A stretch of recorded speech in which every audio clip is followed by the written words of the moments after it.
Indépendance totale. 7h, 10h sur Radio Courtoisie, ligne droite, Corentin Périgny. Mais avant, je me tourne vers notre partenaire du mardi, Régis Le Sommier. Bonjour Régis Le Sommier. Bonjour Corentin. Alors vous êtes directeur de la rédaction d'Omerta, ex-directeur adjoint au Paris Match, et puis vous êtes auteur de La vérité du terrain, récit d'un reporter de guerre aux éditions Bouquin. Je le dis pas à chaque fois, mais c'est un beau cadeau de Noël, notamment si vous voulez que votre fils, votre petit-fils parte à l'aventure, devienne un reporter de guerre. Et aujourd'hui, vous voulez nous parler d'Omerta, Régis Le Sommier ? Oui, je voulais vous parler, en fait, je l'avais évoqué la semaine dernière, mais il est quasiment terminé. Aujourd'hui, on est dans les derniers, montages, moments de montage pour un documentaire qui va sortir en fin de semaine sur la plateforme Omerta, qui s'appelle Vendre la guerre avec Pierre Conessa. Il y a énormément d'invités, des gens comme Hubert Védrine, Ronnie Broman, qui vont nous expliquer, nous décrypter ce que Pierre Conessa appelle le complexe militaro-industriel et comment les intellectuels, des humanitaires, en fait, sont souvent chargés, à chaque fois qu'il y a un nouveau conflit, justement, de l'exposer et de le vendre, justement, au public. C'est très intéressant, c'est passionnant sur les conflits qui ont marqué les 30-40 dernières années. Alors, écoutez, on suivra ça avec grand intérêt. C'est sur donc la plateforme Omerta, la plateforme de votre plateforme. Merci Régis Le Sommier. On se tourne ensemble vers Frédéric Ploquin pour son livre Les réseaux secrets de la police, loges, influence et corruption aux éditions Nouveau Monde.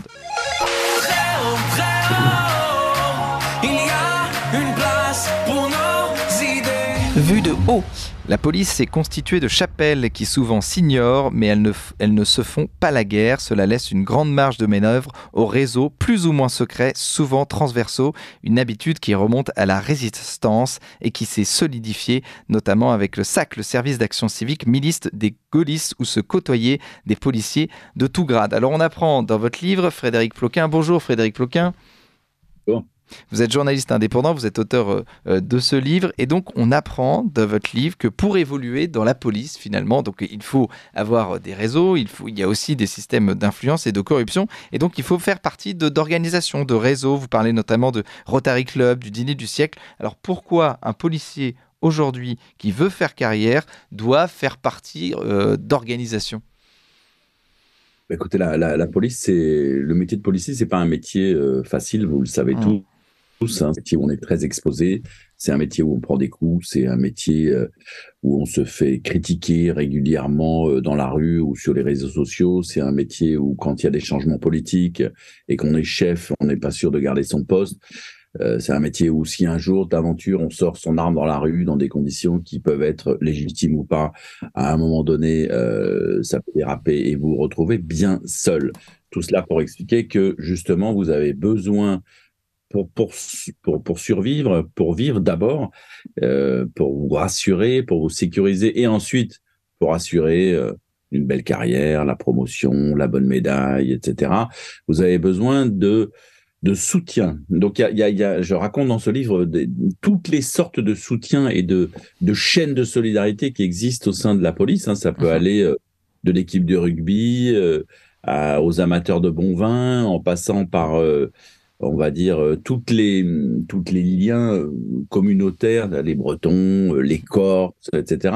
Et évidemment, les écuries politiques aussi qui ont structuré l'histoire de la place Beauvau depuis 50 ans et les loges maçonniques évidemment qui sont un endroit, on va en parler, où on se retrouve entre soi, où on peut se faire confiance, où on est en confiance. Dans tout ça, toutes ces chaînes de solidarité permettent, d'abord en cas de coup dur de pas rester seul, ça c'est une chose, mais également, et ça c'est tout particulièrement le cas et des syndicats et des loges, ça permet également de faire une belle carrière, on va dire, parfois il faut se battre pour avoir le poste dont on rêve, parfois il faut se battre pour avoir la promotion, le grade supérieur qui va changer votre vie, parce que vous allez gagner un peu mieux votre vie.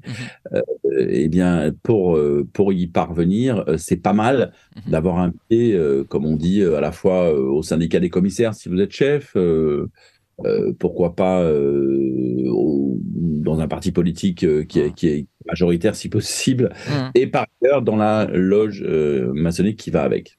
Alors justement aussi, vous dites donc dans votre livre, Frédéric Ploquin, que les policiers se retrouvent en organisation aussi parce qu'ils ne sont pas toujours soutenus par leur hiérarchie et ont besoin d'être en réseau, d'être entre eux, de former des groupes pour pouvoir peser et pour pouvoir avoir de l'influence notamment sur leur hiérarchie.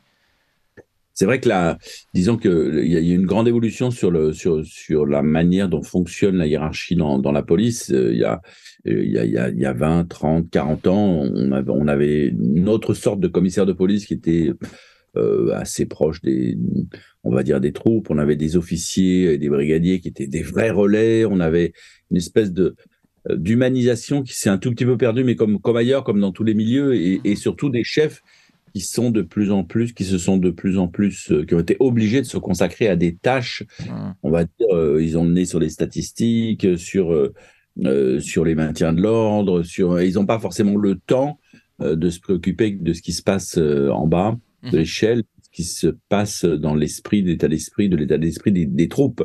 Il y a moins ces revues de troupes comme ça se faisait avant. Et donc, voilà, l'un des symptômes qui traversent la police et qui nous concerne tous au niveau de la société, c'est l'augmentation considérable et surtout le niveau très élevé de suicides dans la police. Ça signifie bien qu'à un moment donné, il y a cet effet solitude qui fait que si vous êtes épaulé, si vous appartenez à un service bien structuré, vous allez mieux. Et voilà, ça se décline comme ça. Oui, la volonté d'être en groupe face à cette hiérarchie. Alors, avant de donner la parole à Régis Le Sommier, évidemment, quand on lit votre livre, on se dit, voilà, les policiers, évidemment, travaillent pour l'utilité publique, pour le bien commun, mais il y a quand même cette volonté donc, de faire partie de ces organisations et de participer à des renvois d'ascenseurs par rapport au pouvoir qu'ils ont en tant que policiers. Donc ça, parfois, ça peut évidemment décourager ou en tout cas, entacher, évidemment, cette image qu'on aurait d'une police qui n'est pas corrompue et qui serait blanche de tout péché. Il y a différentes choses derrière ces réseaux, notamment derrière les réseaux maçonniques. Moi, dans ce livre, je raconte les aspects positifs de l'appartenance à la franc-maçonnerie et les aspects moins positifs, voire négatifs. Dans les aspects positifs, il y a l'idée que quand vous êtes gardien de la paix, brigadier, jeune officier, que vous vous laissez aspirer dans ces sphères, c'est pas uniquement un endroit où on va se distribuer des bons points et des prébendes. C'est aussi un endroit où on va réfléchir, on va discuter, on va penser, et que ça permet à un certain nombre de policiers de s'élever, on va dire même culturellement, intellectuellement, tout simplement, d'avoir des échanges en dehors de leur propre milieu.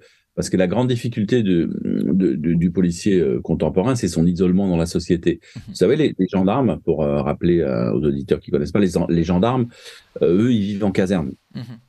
Quand ils rentrent chez eux le soir à la maison, il y a un gendarme qui habite au-dessus, un gendarme qui habite en dessous, il y a des épouses de gendarmes partout, voire des femmes gendarmes.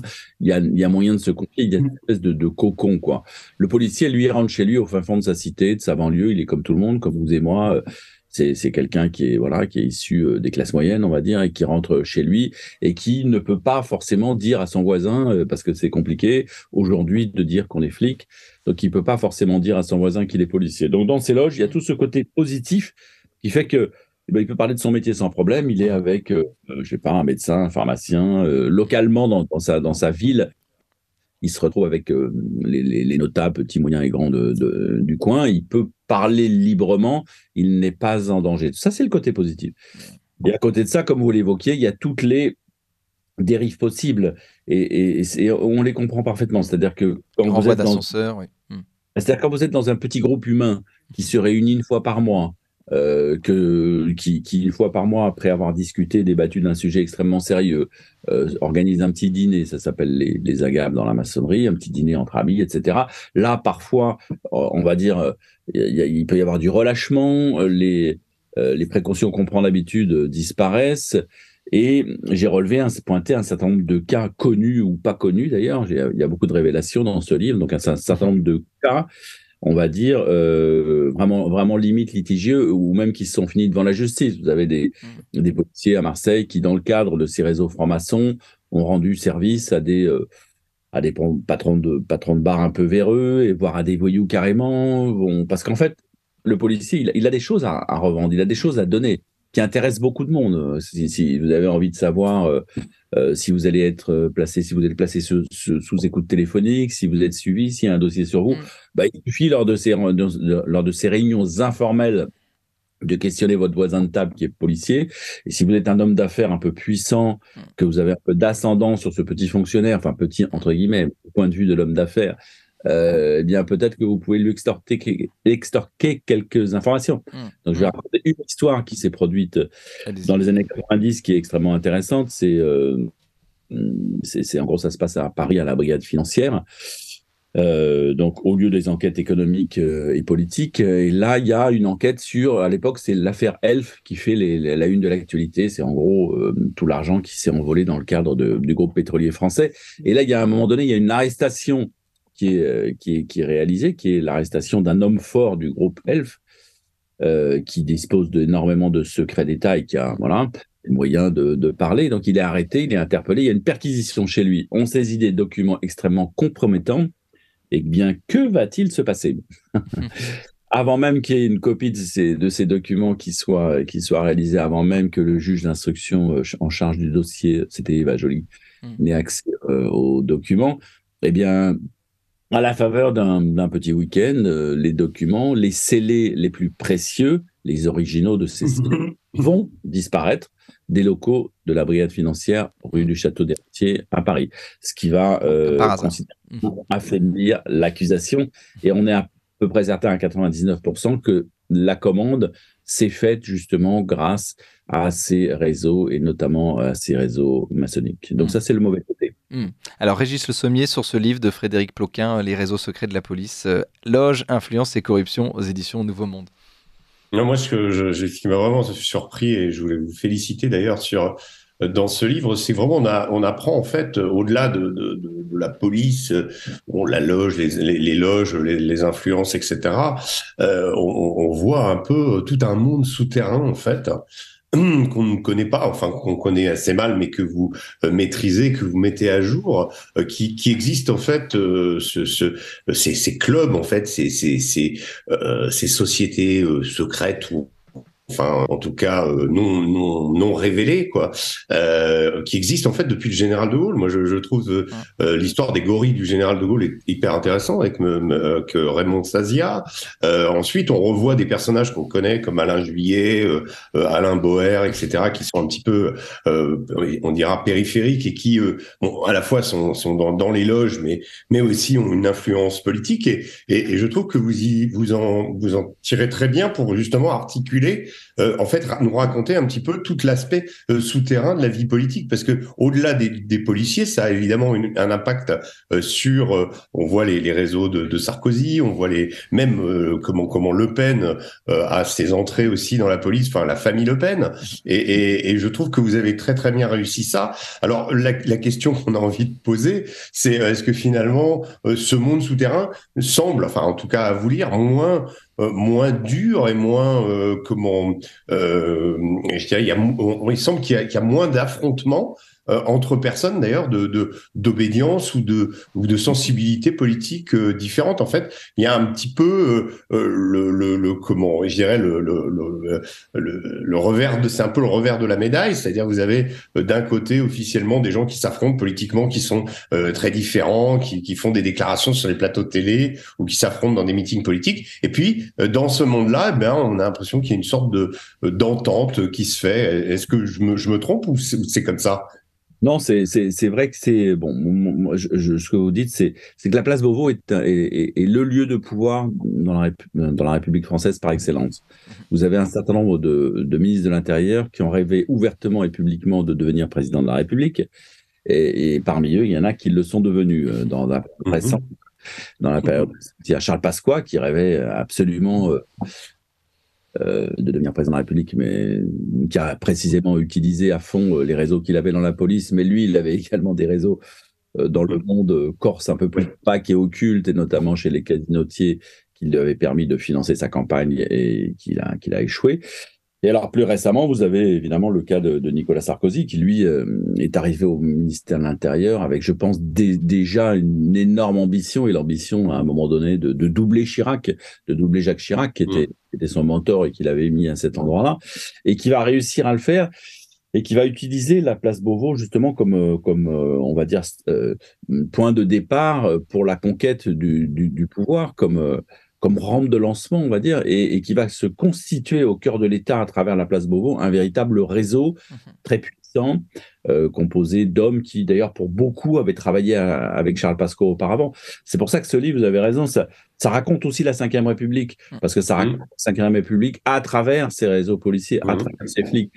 Et quand vous avez donc Nicolas Sarkozy qui on va dire, qui poursuit l'œuvre de Charles Pasqua, qui récupère ses hommes, qui arrive à être président de la République, après, son bilan, c'est une autre histoire. Et c'est vrai que si vous analysez ce qui est arrivé au réseau de Nicolas Sarkozy dans la police, c'est globalement, après des années de gloire, c'est plutôt un échec, puisque la plupart des grands flics qu'il a drainés dans son sillage ont fini mis en examen, voire à la porte de la prison, voire même pour l'ancien ministre de l'Intérieur, Claude Guéant, en prison carrément. Donc, effectivement, ça c'est la première chose. La deuxième observation que vous faites, que je trouve intéressante, c'est l'idée des passerelles. Quelque part, j'ai l'impression que la franc-maçonnerie est un peu un adoucisseur, amortisseur de conflits au sein de la République, et notamment du ministère de l'Intérieur. Et quand vous prenez le cas, je sais pas, d'un Raymond Sazia, par exemple, qui effectivement fut c'est pour ça que je commence le livre avec son portrait, et après j'enchaîne avec celui de, comme vous disiez, d'Alain Bourret, et avec ceux d'Alain Bourret et Alain Juillet. Mais Raymond Sazia, lui, de gorille du général de Gaulle, vraiment haut dignitaire de la Grande Loge nationale de France, qui est plutôt l'obédience conservatrice, lui-même va se débrouiller, si vous voulez, pour être relativement bien traité et bien vu des socialistes quand ils vont arriver au pouvoir. Et donc, ça permet, au-delà de la guerre qui, à l'époque, était très violente entre la gauche et la droite, maintenant, ça a un peu changé, c'est encore autre chose, mais longtemps a été très... Ouais, il y avait deux gros blocs qui s'affrontaient. Il y avait donc deux grandes obédiences dans lesquelles étaient les grands flics. Il y avait la Grande Loge nationale de France que je viens de citer, et de l'autre côté, en face, côté progressiste, on va dire, il y avait le Grand Orient de France. Donc, vous avez des personnes comme Raymond Sazia qui, au sein au-dessus de ces obédiences, en fait, il y a ce qu'on appelle des fraternelles. Enfin, je ne sais pas si vous savez, enfin, si tout le monde sait ce que c'est exactement, mais la fraternelle, c'est quelque chose, c'est une réunion franc-maçonne qui, en fait, rassemble des gens de même profession. Et à partir de ce moment-là, vous avez au sein de ces obédiences, de cette fraternelle, des personnes des deux camps, des deux bords, qui peuvent se réunir régulièrement, se parler. Et quand on regarde, comme je l'ai fait là, l'histoire du ministère de l'Intérieur, que au passage, je suis depuis 40 ans, c'est-à-dire que ça fait 40 ans que j'écris sur la police. Hein, j'ai pas sorti ça de mon chapeau. Ça fait 40 ans que j'écoute, que j'observe, que je prends des notes, etc. sur la police. Donc vous avez au sein de ces fraternelles, parfois, des grandes réformes qui ont été sauvées. Des petits arrangements de postes, des petits qui sont plutôt pour la bonne cause, je dirais a priori comme ça. Et puis des passerelles qui sont faites, qui fait que à un moment donné, il y a une cohabitation, un changement de régime. Tel grand flic, au lieu de le mettre dans un placard où il serait un peu humilié, ben il y a un Raymond Sazia, un Philippe Massoni, ancien patron des renseignements généraux et hauts dignitaires de la maçonnerie aujourd'hui, qui va intervenir, et puis ils vont se sauver, se trouver des portes de sortie, et puis ce sera réciproque. Il y aura un retour d'ascenseur un peu plus tard si de nouveau la majorité change. Donc c'est un peu un adoucisseur, on va dire. C'est comme, vous savez, comme vous mettez la lessive, vous mettez la lessive et vous mettez de l'adoucisseur pour un peu calmer. C'est un peu ça, la maçonnerie, ça, c'est le bon côté. Alors Régis Chaussommier, vous voulez poursuivre peut-être ?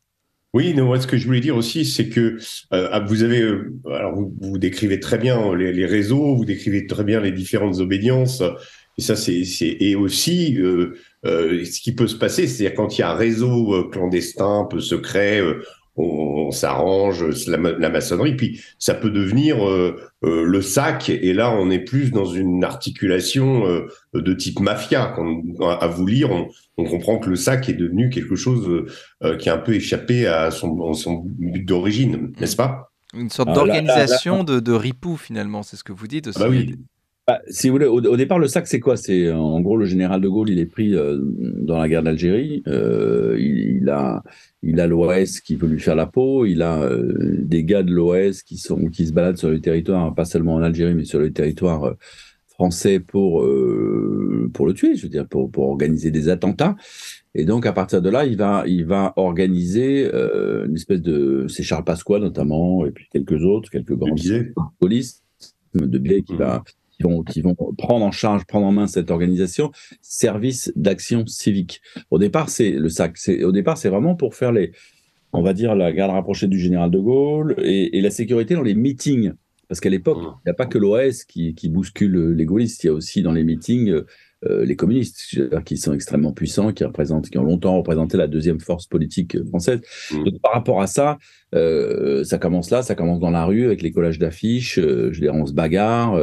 Et le SAC, c'est quoi? C'est une organisation qui réunit, il y a en gros au moins un policier dans chaque commissariat qui appartient au SAC, donc il y a une double allégeance, on va dire, pour la République et pour le général et pour cette espèce de service parallèle, d'officine qui va à un moment donné être un peu hors de contrôle, notamment dans certaines régions. Je parle évidemment de la région marseillaise et du sud de la France. Et à Marseille, donc, on a cette espèce de dérive absolue où des policiers, ou notamment un policier en charge du SAC sur Marseille, va complètement, pour moi, déraper, puisqu'il va se lancer, s'acoquiner à un certain nombre de gangsters, parce qu'en fait, c'est ça aussi, c'est qu'on fait appel à des mains extérieures. Il n'y a pas que des policiers là-dedans, il y a aussi des vrais voyous, on va dire, qui profitent du SAC pour avoir une carte bleu, blanc, rouge dans la poche, qui permettrait, en cas de contrôle, de s'en tirer pas trop mal. Et donc, à Marseille, vous avez une vraie dérive où ils se mettent à commettre des hold-up, à constituer un trésor de guerre. Alors, je ne sais pas s'ils sont habités par l'appât du gain ou aussi peut-être quelque part par l'idée qu'il faut constituer une cagnotte pour le cas où, je ne sais pas, la gauche prenne le pouvoir, je ne sais quoi, et se défendre. Ce qui va être le cas. Et donc, on va avoir l'arrivée de François Mitterrand au pouvoir en mai 1981. Et là, ça dérape complètement, il y a une bagarre, le SAC explose, quoi, et il y a une tuerie qui se produit à Auriol, qui va déclencher la dissolution du SAC par le gouvernement. Alors justement, on va revenir sur ce lien entre la police et les politiques avec vous, Frédéric Flopquin et Régis Sommier. Je rappelle le titre de votre livre, Les réseaux secrets de la police, loge, influence et corruption, aux éditions Nouveau Monde. Il est 9h, c'est l'heure du bulletin d'actualité de Liselotte Dutreuil. Ligne droite.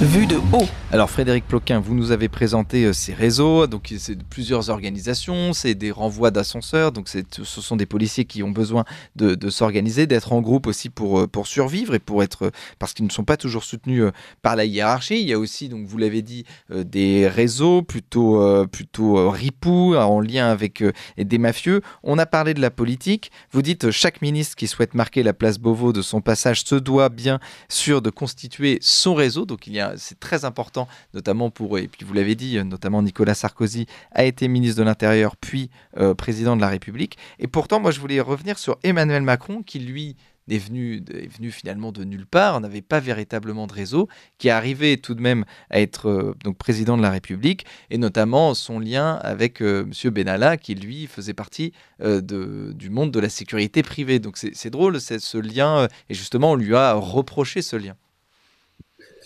Effectivement, Emmanuel Macron, c'était pas un connaisseur de la police, c'est le moins qu'on puisse dire. Il n'y avait pas de relais, pas d'amis, à la différence de Nicolas Sarkozy, qui avait un ami d'enfance, Frédéric Pechnard, qui était patron de la brigade criminelle quand il est arrivé et dont il a fait le directeur général de la police nationale. Il faut des liens de confiance quand on est au pouvoir, surtout au cœur de la place Beauvau, qui est vraiment le ministère le plus sensible qui soit. Et donc, Emmanuel Macron, il n'a pas grand monde, mais il va quand même s'appuyer sur Gérard Collomb. Et Gérard Collomb, qui est maire de Lyon à l'époque, qui, lui, est un cacique, justement, encore une fois, on va reparler de la franc-maçonnerie, qui est un cacique du Grand Orient, et qui va lui présenter un certain nombre de grands flics issus de cette obédience. C'est un peu ce que Gaston Defferre avait fait avec François Mitterrand en 1981.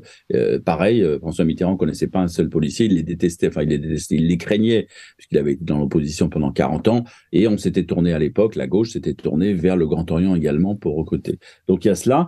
Et à côté de ça, cette faiblesse, ce point faible fait qu'effectivement, Emmanuel Macron va tendre la main à ce jeune garçon qui a l'air complètement fasciné par les questions de sécurité, Alexandre Benalla, mais qui n'est en aucun cas un policier, qui se prend pour un flic et qui va faire absolument n'importe quoi et qui va même réussir à un moment donné. C'est là tout le malaise quand on est au pouvoir et qu'on ne connaît pas bien la police, on peut se laisser emberlificoter par des individus comme Alexandre Benalla qui a fait un peu de sécurité privée, qui a juste rêvé d'être un grand flic mais qui l'est pas, et qui à un moment donné, chacun s'en souvient, va faire le zouave dans une manifestation où il va se prendre carrément pour un CRS et puis à attaquer des citoyens et se retrouver complètement démasqué, alors que, je le rappelle, il était quand même en train de réfléchir, on lui avait confié une mission extrêmement sensible qui était en gros la sécurité du palais de l'Élysée et la sécurité du président de la République. Heureusement pour Emmanuel Macron que cela s'est arrêté. Alors justement, donc on parle d'Emmanuel Macron et des liens avec la politique. Alors avant de donner la parole à Régis Le Sommier, je voulais revenir aussi sur les liens avec la famille Le Pen, la famille Le Pen qui a aussi des liens avec les réseaux policiers. Et notamment, il y a un sondage IFOP qui démontre que 60% des policiers voteraient Marine Le Pen, mais on peut aussi penser que la police vote à 80% à droite, d'une manière générale. Donc il y a véritablement un lien entre la police et donc les réseaux politiques de droite. Écoutez, longtemps la police a été partagée entre la gauche et la droite, et je rappelle quand même que le syndicat majoritaire dans la police pendant 30 ans, ça a été un syndicat plutôt ancré à gauche. Donc il y a des évolutions. Je rappelle qu'après la guerre, la plupart des résistants, de très nombreux résistants, même communistes, ont été intégrés dans les forces de l'ordre, y compris chez les CRS qui à l'origine ont été formés comme ça. Donc on revient de très loin. Mais je pouvais pas ne pas consacrer dans ce livre un chapitre sur la famille Le Pen et la police, sur l'extrême droite. Je ne pouvais pas ne pas le faire parce qu'effectivement, Jean-Marie Le Pen, lui, a labouré ce terrain de manière très consciencieuse depuis une bonne quarantaine d'années, on va dire. Moi, je me souviens de des manifestations de policiers. Je suivais déjà la police en 1983, quand il y avait eu des manifestations un peu sauvages comme ça de policiers. Et le seul homme politique qui était présent dans la rue à leur côté, c'était Jean-Marie Le Pen. Et Marine Le Pen, dans la foulée, c'est ce que je raconte dans ce chapitre, elle s'est coulée dans ce moule. Elle a suivi la voie ouverte par son père, et il y a une espèce de grande, on va dire, de facilité pour elle, d'abord parce qu'il y a un certain nombre de policiers qui sont devenus députés lors des dernières législatives sous la bannière du Rassemblement national. Donc à partir de là, elle est bien entourée, elle dispose d'informations, et on voit bien que c'est vraiment un atout considérable dans le débat politique d'avoir un accès direct aux informations de la police et de savoir ce qui se passe sur le terrain avant de parler, parce qu'au moins on est au courant. Donc c'est ça que je voulais raconter. Après, vous citez des chiffres et des sondages. Bon, à partir du moment où la police est à l'image de la société, donc à partir du moment où vous avez tel pourcentage de personnes qui adhèrent à ces idées dans la société, vous allez retrouver la même chose dans la police, avec probablement un peu plus, parce que par définition, on va dire, ce métier amène presque naturellement, consubstantionnellement vers le conservatisme, l'ordre et la droite. Oui, et puis ils sont aussi en première ligne de l'insécurité croissante Par ailleurs, du effectivement, pays. vous avez raison, ils vivent ce que nous, on reçoit à travers les médias, eux, ils le vivent au premier degré tous les jours, on va dire, ils s'en prennent relativement plein la gueule, il faut le dire. C'est des raisons pour lesquelles ils sont obligés de s'assurer de cette façon-là dans les réseaux. Régis Le Sommier. Moi, je voulais revenir sur Emmanuel Macron là, et sur l'affaire Benalla, parce que je la trouve quand même assez parlante d'un des défauts que peuvent avoir certains politiques que vous expliquez, ou même certains policiers. C'est-à-dire qu'en fait, ce dont on se rend compte, c'est d'abord qu'Emmanuel Macron ne vient pas d'un sérail politique traditionnel. C'est-à-dire qu'il n'a pas grandi en politique en étant un élu ou quelqu'un. Il a été ministre, certes, donc il avait des connexions, mais c'est un peu comme, si vous voulez, il a fait un peu avec ce qu'il avait, et donc est arrivé Alexandre Benalla, personnage aussi atypique. Et en fait, ma question, c'est est-ce qu'Emmanuel Macron n'est pas symptomatique justement du président qui arrive et qui n'est pas comme les autres justement, et qui n'a pas son réseau, qui n'a pas, et en politique en France, qu'on soit à l'exercice du pouvoir ou dans l'opposition, pour pouvoir perdurer, pour pouvoir marquer de son empreinte, il faut avoir constitué ce réseau, et en particulier dans la police.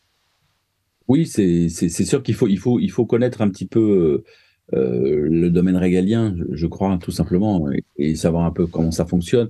Mais surtout, c'est une administration très humaine, la police. Il faut avoir les bons hommes au bon endroit, au bon moment, les bons interlocuteurs, parce que sinon, ce qui va vous remonter du terrain, ça va être une réalité totalement édulcorée qu'on vous présente parce que vous êtes le chef et qu'il faut pas vous blesser ou vous faire mal, etc. Moi, je rappelle que longtemps, quand les ministres allaient visiter des commissariats, il y avait des travaux dans les commissariats, comme par hasard, 3 jours avant leur arrivée, on faisait le ménage, on repeignait tout, on mettait des jolies chaises. Donc, tout ça, ça pour dire qu'effectivement, la réalité qu'on présente aux politiques, c'est pas toujours, et souvent, et très souvent édulcoré. Et donc, bon, il y a ça d'une part, et d'autre part, vous avez des intrigants comme Alexandre Bellana, comme d'autres. Hein, on pourrait citer Alexandre Djouri, notamment, père Sarkozy, qui lui aussi a pénétré, pénétré la sphère étatique, approché les grands de ce monde et commencé à faire des affaires avec eux. C'est un peu le rêve d'un Benalla qui se voit avec des médailles partout, avec un uniforme, et puis qui en fait l'aura jamais, qui intrigue et qui joue sur ses faiblesses, qui a su jouer, mais il n'est pas le seul. Il y en a eu sous Sarkozy, il y en a eu sous Charles Pasqua. Charles Pasqua, lui, il discutait carrément avec des quasi-dotiers corses, pas tous aussi limpides les uns que les autres. Nicolas Sarkozy, lui, donc je citais le cas d'Alexandre Benalla et Emmanuel Macron qui arrive, il se laisse, on va dire, embobiner, ça doit être le mot, par un individu hors de contrôle que des policiers lui ont conseillé d'ailleurs de ne pas fréquenter. Donc, et qui lui vient à un pied dans les sphères maçonniques et dans la sphère maçonnique, et c'est peut-être aussi par ce biais qu'il a réussi à se pousser du col et à arriver jusqu'au président de la République au point de lui causer un tort absolument gigantesque. Oui, c'est ça. Oui, Régis Le Sommier. Non, oui, c'était ça justement, puisque in fine, s'en remettre à des personnages comme Djouri ou comme Benalla, finalement, on paye cher l'addition à l'arrivée, et ça se termine par une dégradation presque d'entrée. Hein, quand on se souvient de l'affaire Benalla et de l'histoire de la Coupe du Monde, pour le président, c'est quand même quelque chose d'assez catastrophique. Oui, c'est ça, c'est quand on laisse entrer le loup dans la bergerie, il s'installe et il vous entraîne vers le bas. Bien sûr. En l'occurrence, effectivement, Emmanuel Macron a été amené vers le bas. Et je pense que les policiers lui en ont beaucoup voulu d'ailleurs, d'aller jusqu'à faire confiance suffisamment à cette personne pour lui dire, moi, tu vas me repenser la sécurité des bâtiments élyséens, ce qui est absolument énorme. Il y a eu d'autres présidents qui ont fait des erreurs. François Mitterrand, c'était aussi un peu égaré, lui par méfiance carrément de la police. Emmanuel Macron, je ne sais pas s'il se méfie de la police, je ne crois pas, mais c'est pas forcément son monde, son milieu, c'est pas son premier réflexe d'aller serrer la main du gardien de la paix qui garde le bâtiment de l'Élysée. Ce sera pas forcément son réflexe. Or, je veux dire, il y a besoin de. Voilà, puis c'est une administration, la police, très très humaine. Donc il faut y aller. C'est une administration qui a besoin d'être aimée. Les flics ont besoin d'être aimés par le pouvoir. Et aller chercher un Alexandre Benalla, c'est avant tout un signe de défiance et pas pas de confiance. Alors justement, vous en avez beaucoup parlé de la police, du lien entre la police et la franc-maçonnerie. On en a parlé tout à l'heure d'Alain Bauer, notamment, qui est considéré comme un des experts de la sécurité dans les médias et qui est très proche, évidemment, des francs-maçons. Il y a aussi notre ami Alain Juillet, excusez-moi, qu'on connaît bien ici, que nous recevons régulièrement, que vous présentez comme le Bauer de droite. Et donc, ce qu'on se rend compte, c'est qu'il y a véritablement un lien entre la police et la franc-maçonnerie et que ce lien dépasse tous les clivages droite-gauche classiques. C'est-à-dire que véritablement, la franc-maçonnerie au sein de la police est au-dessus de tout clivage. On est avant-frères avant d'être dans une d'obédience de droite ou de gauche. On est frères et on est gardien de la paix, officier, etc. Et ensuite, on est effectivement... on est quand même marqué, parce que les obédiences sont très marquées à gauche et à droite. Il y a quelque chose qui m'a frappé dans la franc-maçonnerie par rapport à la police, c'est que c'est une institution extrêmement hiérarchisée. Vous avez des grades, vous avez des médailles un peu partout, vous avez un décorum, vous avez il y a un ordre à respecter, il y a le silence à respecter quand l'autre parle.